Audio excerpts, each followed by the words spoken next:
Hello, I'm Gareth Glover, and I want to share a recent discovery I've made while writing an in-depth study of the 52nd Foot during the Waterloo Campaign.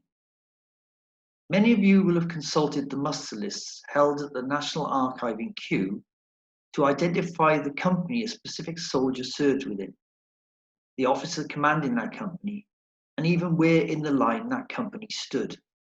But beware, as it is far from as simple as it would appear. The basic company system of the British Line Battalion was with 10 companies running from right to left. Number 1 company designated the Grenadier Company on the right of the line, with 8 centre companies numbered 2 to 9, and number 10 company on the left of the line designated the Light Company. Light infantry battalions, however, such as the 52nd, all 10 companies were light infantry, so there was no special designation for companies 1 and 10, as can be seen in the lower image. When the 1st Battalion of the 52nd served in Belgium during the Waterloo Campaign, the muster rolls show the individual companies of the men numbered 1 to 10, as expected. Here, for example, you can see that in the red circles that Private Jonathan Hogg was in number 7 company, in the left wing of the regiment, and in the blue example, Private Thomas Hopgood was in number 2 company, on the right wing. At the end of the 3 monthly muster return, the 10 company captains are listed almost in seniority order, with their company number alongside, as shown in the lilac column on the left. So in our examples, Private Hogg 7 company is in Captain Diggle's company in the left wing, and Captain Hopgood 2 company is in Major Robert Campbell's company in the right wing. But have we got this right?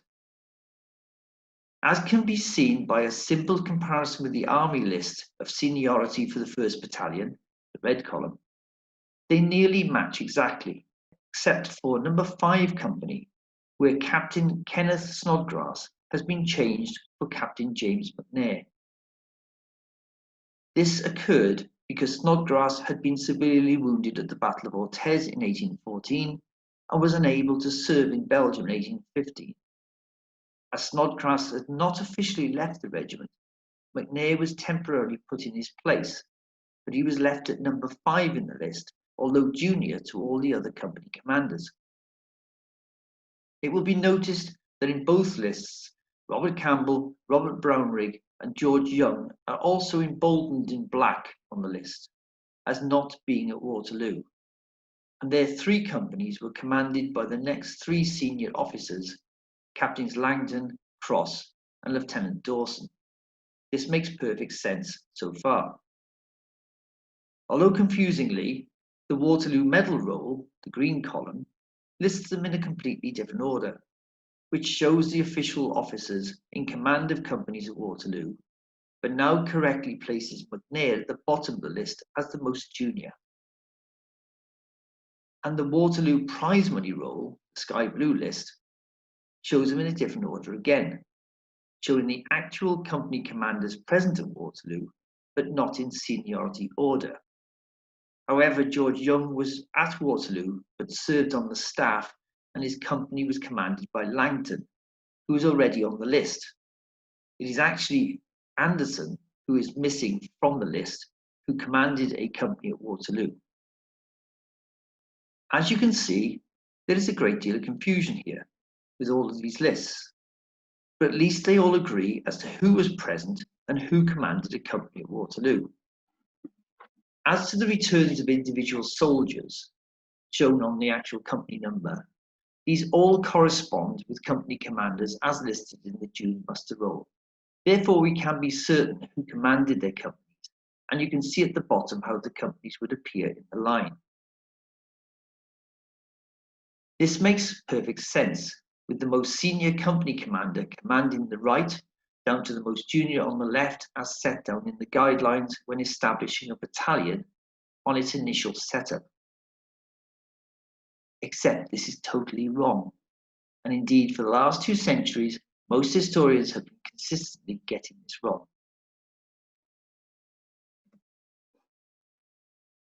The column in black is the list of the companies we believe from the muster lists we've gone through already. But while researching the 52nd, I found that a number of memoirs, including those of Lieutenants Gawler, Holman, and Ensign Leake, occasionally identify certain officers and the companies they actually are assigned to in the line. And from this, I've been able to complete the following incomplete list of companies shown in white. We know that Love and Langton commanded companies in the right wing, but it is unclear which of companies 2 and 3, the only 2 remaining unallocated, they each commanded with any certainty. We also cannot identify with accuracy which company Rowan and Chalmers commanded, but we know that they commanded companies 6 and 7 between them in the left wing. Patrick Campbell was absent until between 4 and 5 p.m. on the 18th of June, and the company was commanded by Lieutenant Dawson in his absence.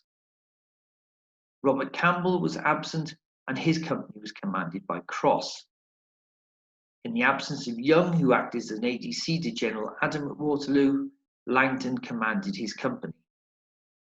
In the absence of Brownrigg, who had been appointed Deputy Adjutant General in Ceylon, Lieutenant Anderson commanded his company as there were no more captains to fill the gap.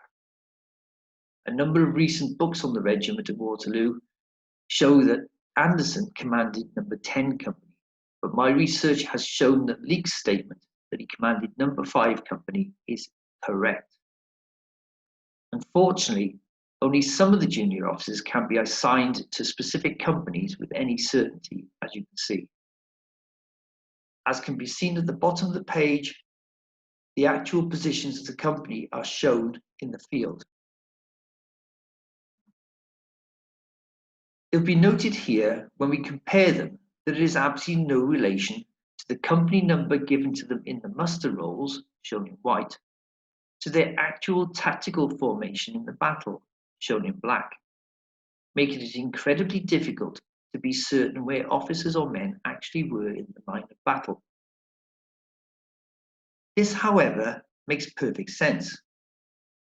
When the regiment was inaugurated, the highest ranking officers by seniority were put in order to command the companies, highest getting company 1 and the most junior getting company 10.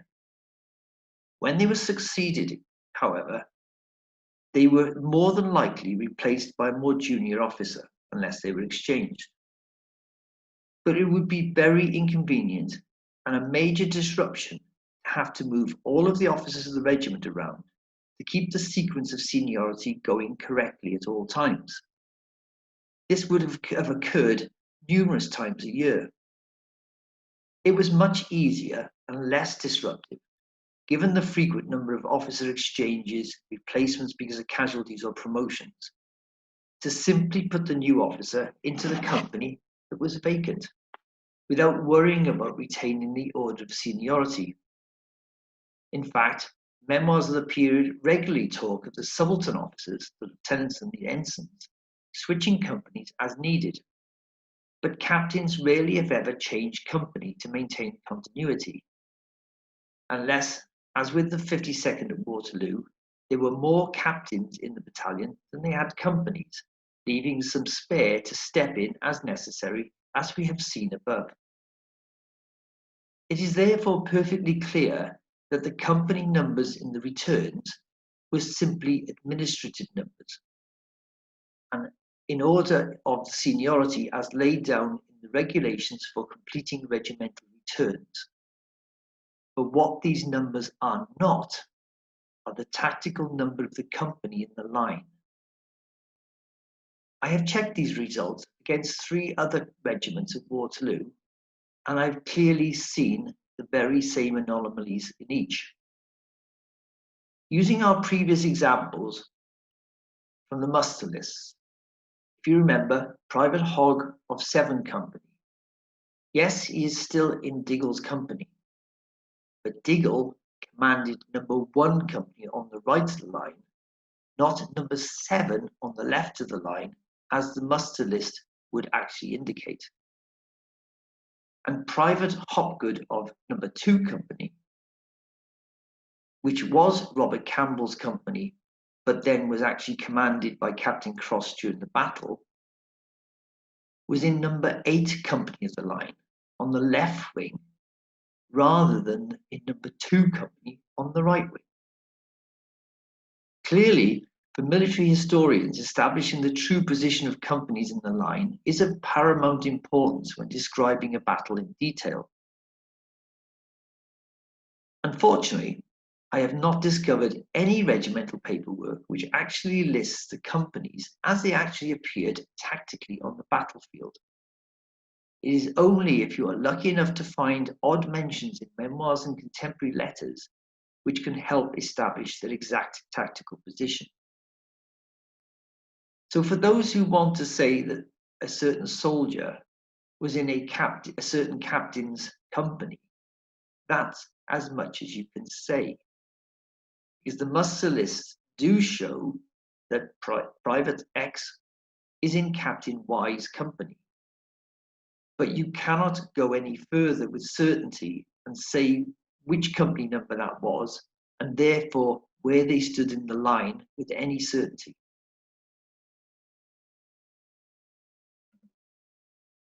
This is one of the few things that I've discovered while actually investigating the 52nd Foot and their actions at the Battle of Waterloo. And if you're interested to read some more, these 2 books have just come out together. Thank you.